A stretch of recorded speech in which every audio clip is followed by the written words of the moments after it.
Hi, everybody. Good morning. Thanks, Renee. I'm so excited to be here for the Women in Leadership Marketing panel. I'm Laurie Benedict. I'm SVP of Sales at Mountain. We'll get into introductions in a second, but just to sort of kick it off, in preparation for this panel, it's March, which is obviously Women's History Month.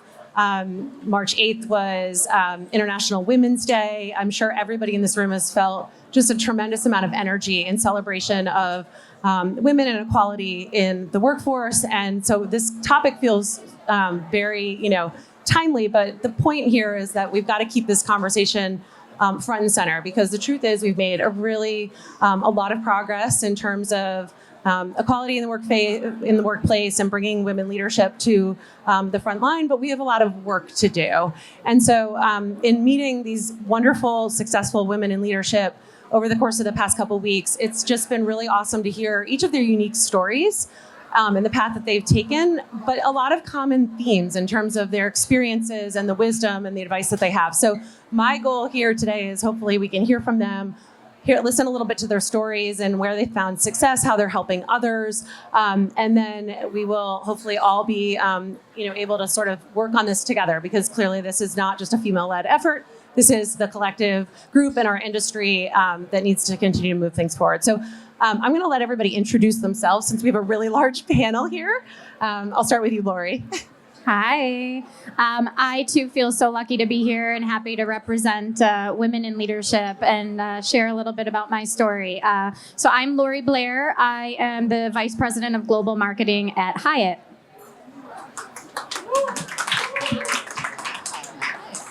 Hi, everyone. My name is Stephanie Wiseman. I'm head of growth and brand for YML, Ad Age's Customer Experience Agency of the Year.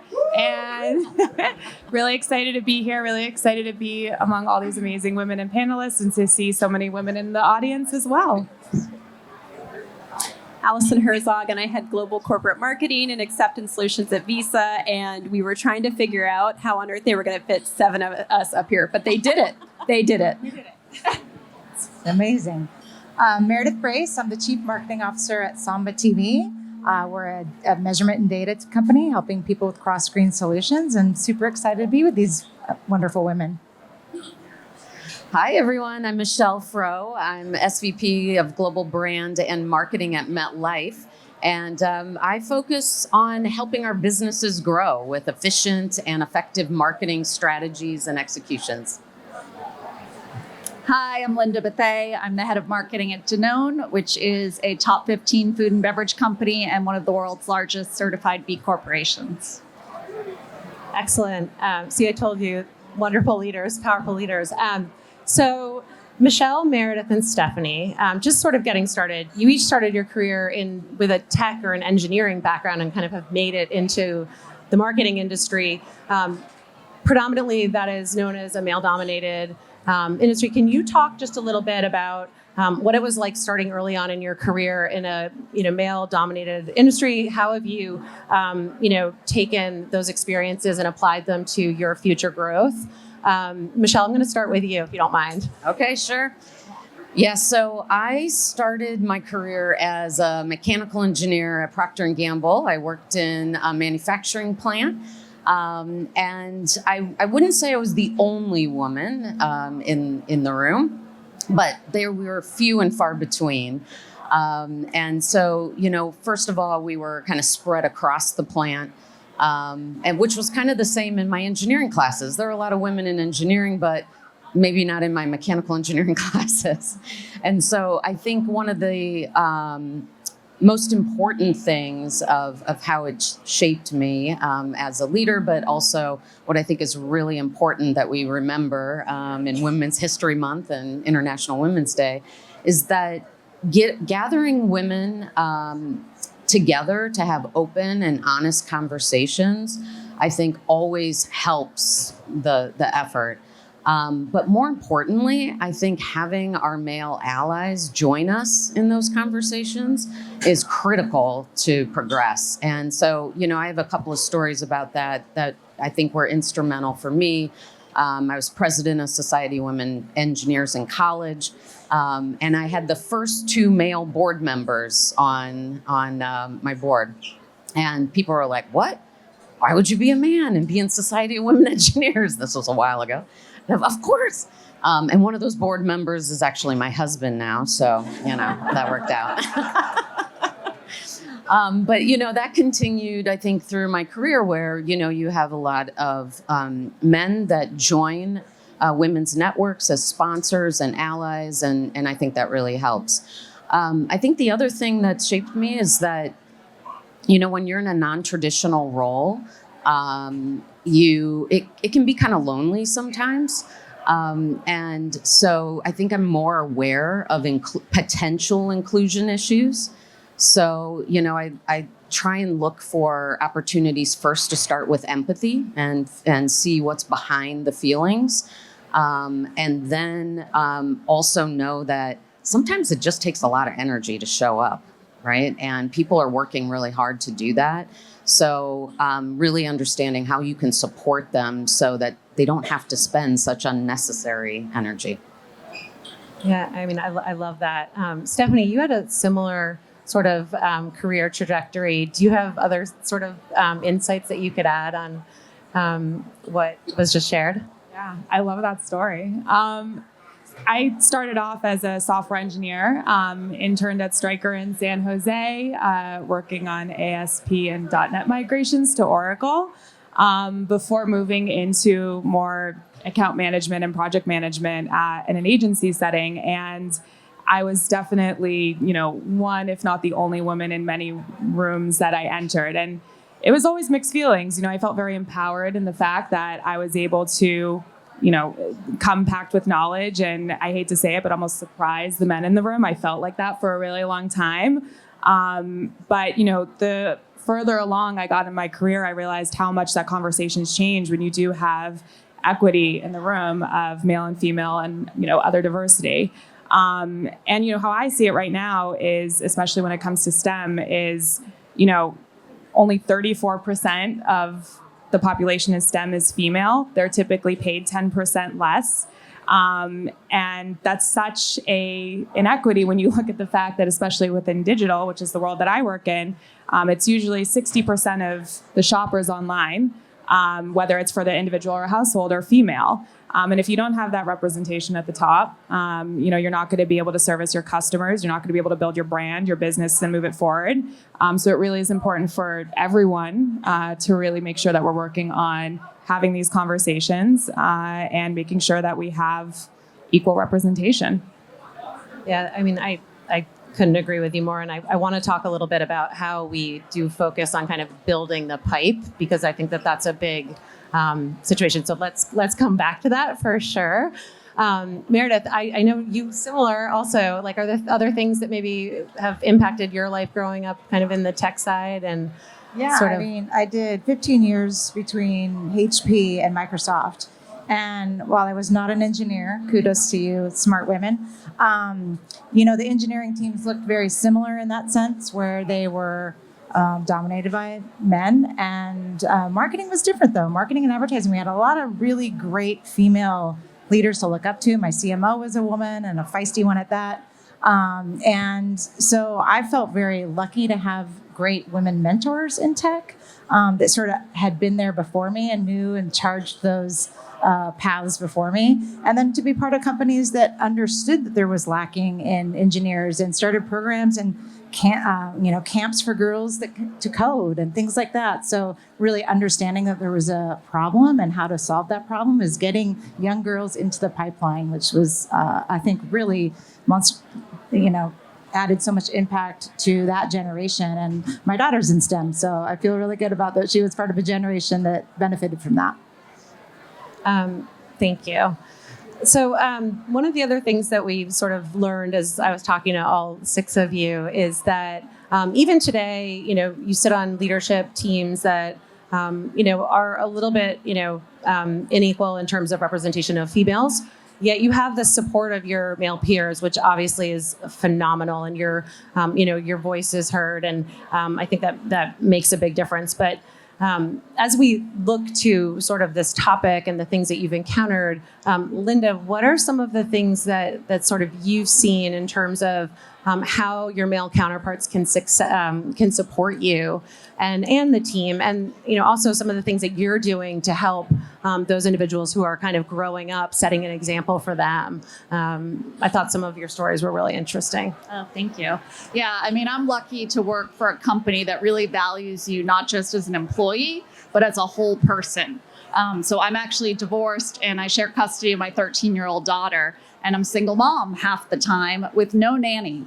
And my company is fully supportive of that. So I take her to school every morning and I pick her up every afternoon. And there are some afternoons I bring her to the office with me. My boss is a male, most of the leadership team is male, and they are fully supportive of that.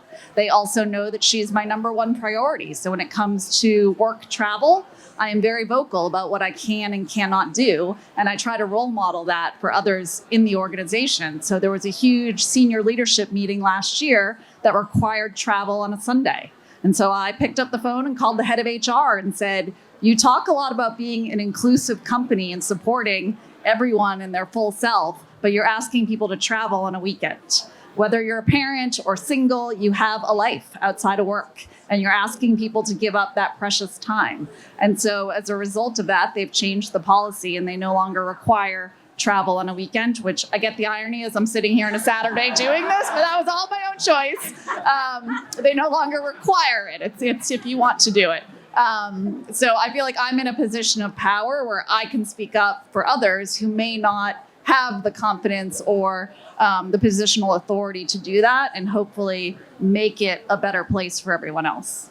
Yeah, I love it. Yes. Thank you. You're setting such a great example, too, for others to be able to find the courage to be able to sort of stand up for themselves. And I mean, as a mom of 3 kids, the unapologetic approach to being a parent first is, something that similar, I've worked for males almost all my life, and they've always let me have that ability to be a mom. So that's great. Alison, I feel like you also had some really interesting sort of stories in sort of the same vein. I'd love to hear from you kind of on the topic of how your male counterparts have supported you in your career and some of the other things that you've had to do to kind of, remind them of, your life and your situation and kind of the things that are priority as well. So many experiences. I worked in tech for a long time, and up until I got to Dell Technologies, was used to being the only female in the room and many times the youngest. And so I had a lot to overcome. And I mean, there's even perceptions around, this study is a few years old, but at one point it was ranked that men who were married with children were perceived as the most competent. And women who were married with children were the opposite. It was that we had too many things on our plates and we couldn't handle it, which is really interesting because when I had kids, I got really efficient because I had to. I just did not have a choice. And I hear people say now, be authentic, be who you are, speak the way you speak, don't change your voice. I have a different opinion in the sense that we have to use what we know to get ourselves to a place to have the privilege to be able to say, this is not going to work. This is not okay. And that, I think, is also along the vein of white males who are, like my husband's a white male, and I have to educate him on what he just doesn't know because he hasn't experienced it. I know what it's like to be smaller than somebody else. I know what it's like to walk along the street and have to hold my key differently just in case. I know what it's like to be paid less than a man because it's happened more than once, which also goes to the transparency conversations of I will talk about my salary. I don't have to only go on Glassdoor. It's how I found out that I make less, in many roles that I've made less. So it is about having the male allies who do hold power and having them be sponsors. And I mean, these are all wonderful, good men who want to do the right thing, but you don't know what you don't know. And so for me, it has been playing the game to some degree to get myself to where I do have privilege, where I can have conversations, and by being very transparent and honest with the men that I've worked with on mentorship, on sponsorship, to be able to say, this isn't going to work for me. Or we need to do things differently. We need to not hold meetings at this time when people are dropping their kids off for daycare. And we need to normalize that both moms and dads need to be able to do those things. My husband's a stay-at-home parent, and that was a little different when we started doing that, but it's becoming more and more normal. I'm in the same boat. And it's big change, but that's incredible. And it sort of leads into the question that I had been thinking about in some of the stories that you've all shared, where unconscious bias kind of, it just organically weaves itself into our life. And whether we, know it or not. And sometimes it is conscious too, right? But I think being able to have the courage to speak up, especially as you're, maybe not as, established in your career is really, really tough. Stephanie, you shared a story with B. I don't know if you want to share it here about your experience, I think, setting up in a boardroom, but it's like finding your voice, but also having somebody that will advocate for you. And that's what I loved so much about that story. Do you mind sharing it with the group? Yeah, it's one of such a great example. We had a women's forum, I think it was 2 years ago at work, and I told it, and it's permeated throughout our agency. But one of my close coworkers is our chief creative officer, and he's been a fantastic mentor, I should say, an advocate, throughout my career. And in short, we were setting up for a meeting, as I'm sure we've done many a times, and everyone in this room, and the cords weren't working or something like that, and an IT guy came in, was being really dismissive to me, and just like I had never touched a computer before. And he has the benefit of being British, so it sounds very lovely when he said it. But he was like, for Christ's sake, she's an engineer, man. Because he really just kept telling me, don't touch it. You don't know what you're going to do. And it really felt good. And, I got to be honest, I was a little ashamed and embarrassed that I didn't feel like I could say that to this guy. And it was definitely something that had to do with their tech and not mine, not my, nice computer and everything. But it was really lovely to have that advocacy. And I think it was the first time that it really clicked for me, not just as a female, but as a female executive, that I need to have those male allies in the room, and I can't fight this fight myself. And I love telling not just my female employees and colleagues that, but my male employees too, because they can speak up. They have a different type of voice, and we need all of that to help, move progress forward. It would have been so hard to not be snarky, honestly. I think I was just is this guy really doing this? You mean this button? What does this button do? Does it turn it on? I'm we're literally talking about how to deploy all of your back-end systems here. I was I think I can figure out the Zoom call, sir. But, it's hilarious. Yeah. It happens all the time. So good. No, it's so good to have somebody in your corner like that too. That's awesome. I love that story. It's a good one. Laurie, sorry, you had something to share. I'd love to. Yeah, I shared this story with you. Interestingly, when we were prepping, right before that, I was riding the elevator up, and I saw some stat about women who ask for raises.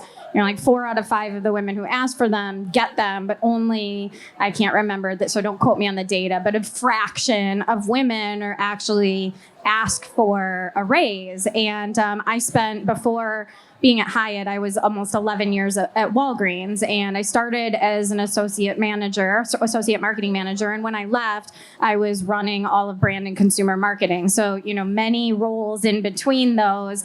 And for so long, I was just happy to get the role and happy to have the experience and the opportunity. And I remember one point, I had just been promoted to director, and my husband, who's sitting here, was like, so what's the new compensation? And I was like, well, I don't know. We haven't talked about it. I don't know that I'm getting a raise, but look at my responsibilities. And he's like, no man would ever take more responsibilities without the money that comes with it. And I was pregnant at the time, and I was like, okay, I'm going to do it. I'm going to go and ask my boss for more money. And we were to shoot. You were like, how were you so brave? I'm like, I think it's because I was feeling so shitty because I was pregnant that I was like, I'm just going to go in there and just ask for it. And I was like, I need a $50,000 raise. And as soon as it came out of my mouth, I was like, did I just do that? And he looked at me and he was like, you're right.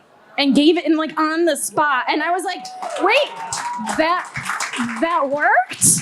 Like it was just like this moment of like, wait, that's all it was? Like what? But it was not that easy. And I think it's just for women, we're still just happy to have the role and the title, that the money is the afterthought, but like compensation is such a huge part of, I mean, we work to live. And so that's a lesson is just being very intentional in standing up for yourself and be brave because you deserve it. Yeah. I love that. I have been part of a company called The Forum, theforum.co. It's an ex-Googler, Allie Young. She's amazing. And she's done a ton of research about just that. The fact that women sort of get stuck in this middle management because, one, they're not advocating for themselves. They're not building their brand internally. And that doesn't mean just your boss. That means your boss's peers and around the company. And all the things that just aren't as natural. Imposter syndrome, not going for that role because you don't think that you have all the qualifications, when your male counterparts will say, oh, I can do that. And they just go for it. So I love that you did that. And I just think it's really important that that people know that you do have to advocate for yourself. You do have to ask the hard things and get uncomfortable sometimes because it will pay off. While you have the mic, Meredith, just you sort of expand a little bit too on some of the things that you've been sort of investing in, and just in terms of talent. I mean, obviously our industry has, there's a lot of people without jobs right now. And you had sort of some insight in terms of the things that you're doing to kind of invest in the talent, both female and male. I'd love to just sort of share a little bit more about that kind of mentorship. Absolutely. We were just talking about the macro environment right now, and there are some incredible people in the market. Incredible.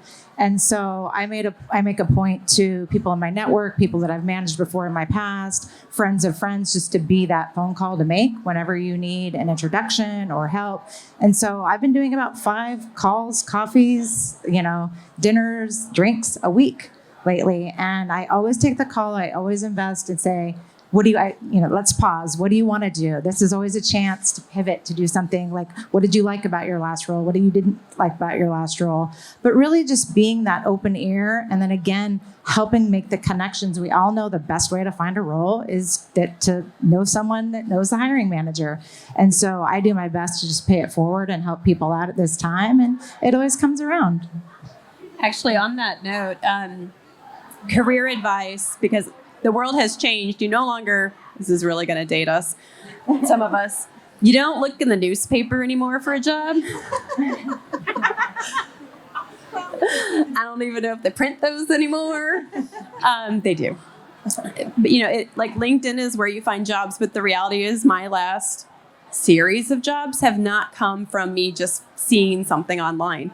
It has come from my network. So just career advice. If you see something you want, you find somebody that is connected to it and you get into the hiring manager's inbox. You don't blindly apply when possible. So for you women trying to climb the ladder, it's very much who you know. So get to know people. Your network's invaluable. So this is a Women in Marketing Leadership Forum, and we should talk about marketing a little bit. So I'm going to actually open it up, and whoever wants to chime in. But how have you evolved your marketing strategy to be a little bit more representative of the world that is around us, and try to be, more equal in sort of all of the things that apply from a diversity perspective? I don't know who wants to go first, or Start. Awesome. I think that's a great point. And honestly, I'd say it has to go beyond marketing.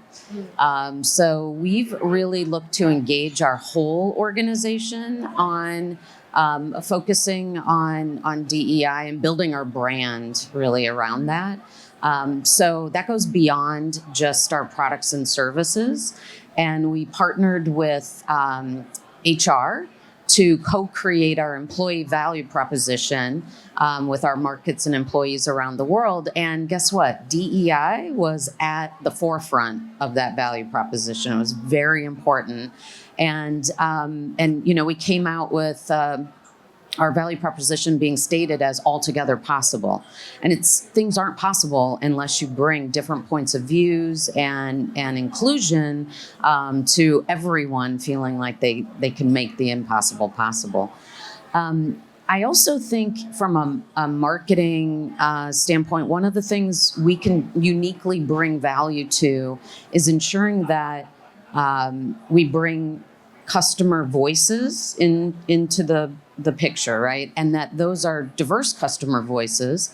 And sometimes we are rethinking how we do our research and the real DNA of our research and how we listen to customers to be more inclusive and not to have unconscious bias. So, we're trying new ways to make sure that we look at our customers with different lenses so that we can really understand unique needs and then create products and services that really meet those.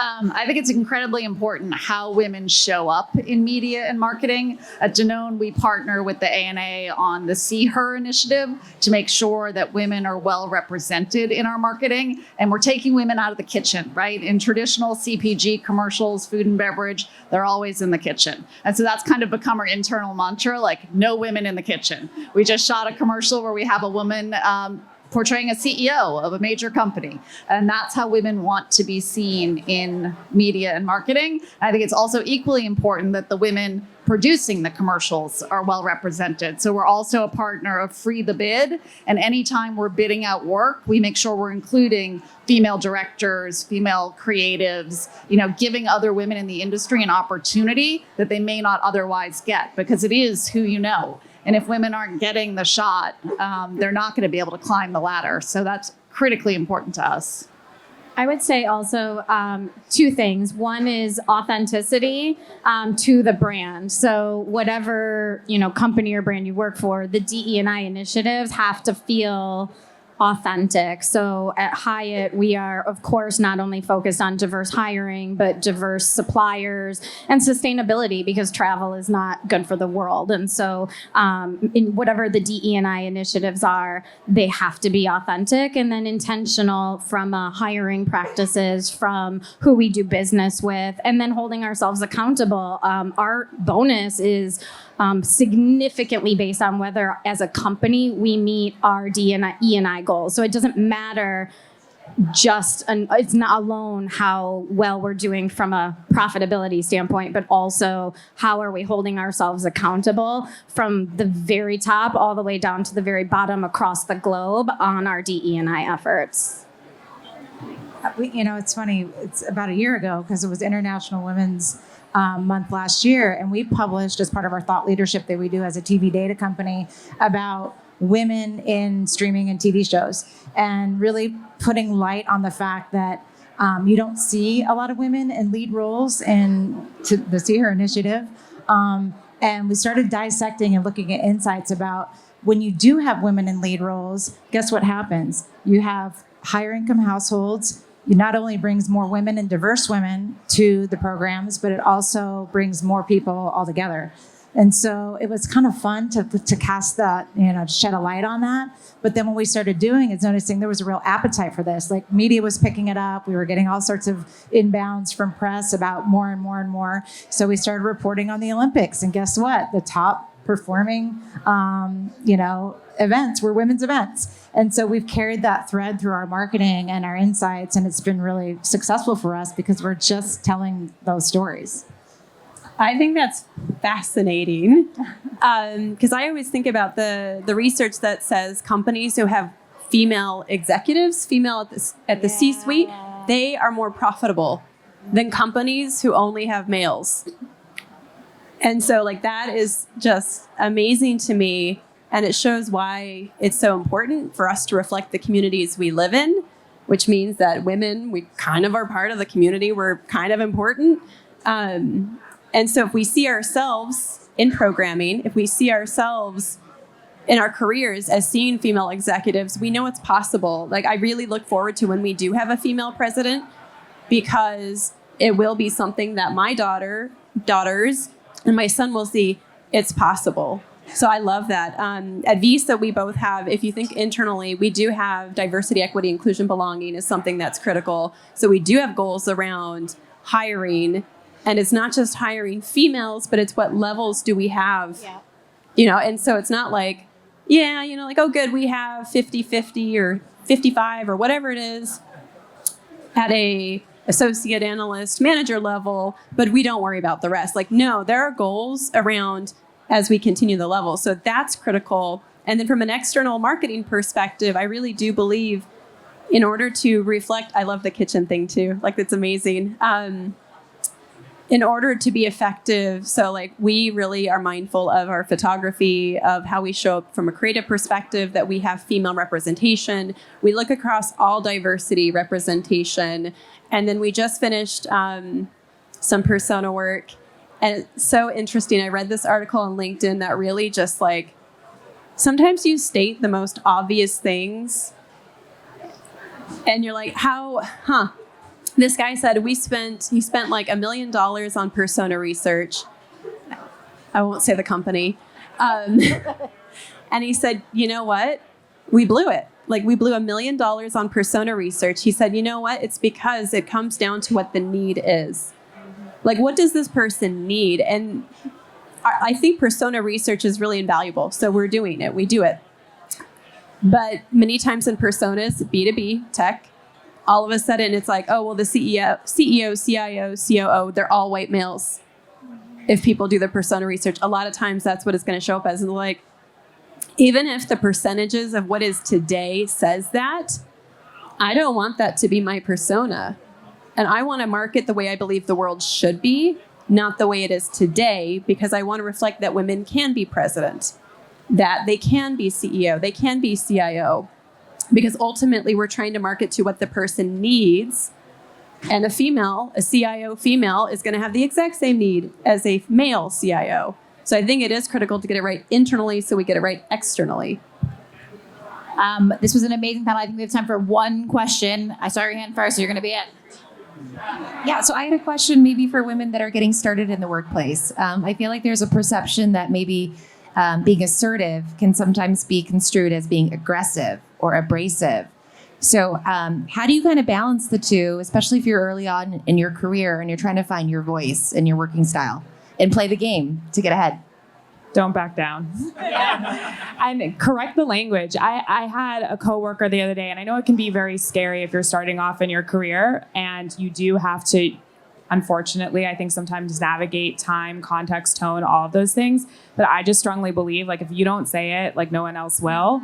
And we need everyone to say it. And I guarantee if you are bringing it up, someone else is noticing the same thing. And it can just be as simple as taking the person aside and saying, hey, you know, you used in that meeting the term, let's be aggressive for something. I had that happen with a male colleague a few weeks ago. They were like, we should be as aggressive as you about it. And I pulled them aside and I was like, let's say assertive or encouraging. Like, there's 10 other adjectives we could use in this situation. So just don't be afraid to have that conversation and come at it with empathy and understand that they probably just don't know. And unfortunately, we are taking that burden of having to educate a bit, but don't back down at all. Don't stop being assertive. Yes. I love that you took them aside, too. Yeah. It took me a lot to take them aside and not tell them in person, because I am assertive and I'm proud of it. But I've not been called aggressive. assertive Never. many times in my career, but I'll plug, there's a great book by a group of female PepsiCo executives called The Band of Sisters. And the book's called You Should Smile More. How many of you have been told that in your career? The book has great, helpful hints for how to manage those conversations and how to do it in a way that is productive, and tells people, just whoever said they don't know what they don't know.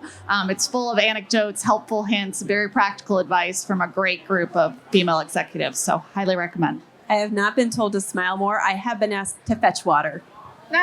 No joke, like really. Take notes, right? And oh yes, and take notes. And on that one, I was like, ooh, I'm not really good at taking notes, which is true. Nobody can read my handwriting. Sometimes I can't. It's so, oh my gosh. I think be confident, because assertiveness is confidence, right? And aggressiveness, depending on who's in the room. because when I first started my career, it was a lot of, again, white men who'd been in career a really long time, different generation, hence I was asked to fetch water, knew something different than as rising generations were coming. And so it is about confidence. I do think it's about education. I think that's a really great point. Sometimes people don't know, I don't know, that I might say something that I shouldn't have said, that, you know, to somebody who is a person of color, perhaps, like I said something and I just didn't know, like, oh, no, like that could be felt a different way. And so it is having those conversations. Sometimes it's not calling somebody to the carpet when the thing happens, it's taking them aside later. It's having trusted relationships. And then something I love in the Obama administration was that the women came together, and many times a woman says something and it's not heard. A man says the same thing in the room and it's heard. Women get interrupted more frequently. So this group of women came together and said, we're going to create an echo chamber for each other. We're going to support each other. When a woman had an idea, and one of the other women in the room repeated the idea to make sure there was proper attribution. If a woman was interrupted, one of the other women said, I'm sorry, Alison, continue your thought, you were interrupted. So they helped each other. And so I do think it's also about having those relationships, taking people aside to help people just know, like, to behave or to be better, just to be better. Well, thank you, ladies. We really appreciate your time. This is an amazing panel. You guys did great. Thank you.